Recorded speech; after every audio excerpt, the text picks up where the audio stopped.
Guys, in this video I'll show you how to turn on Facebook dark mode.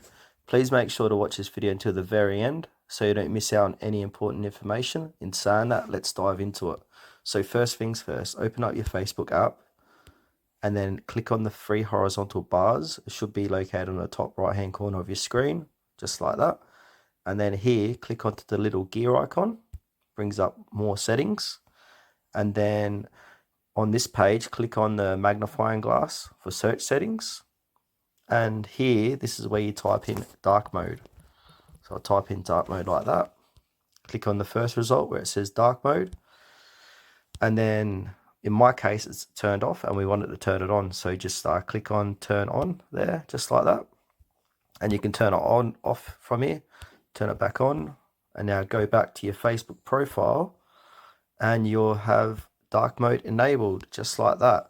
So yeah, guys, thanks for watching this video to the very end. Please consider to like the video and subscribe to our channel if you found this helpful. We really appreciate it and it helps us out a lot.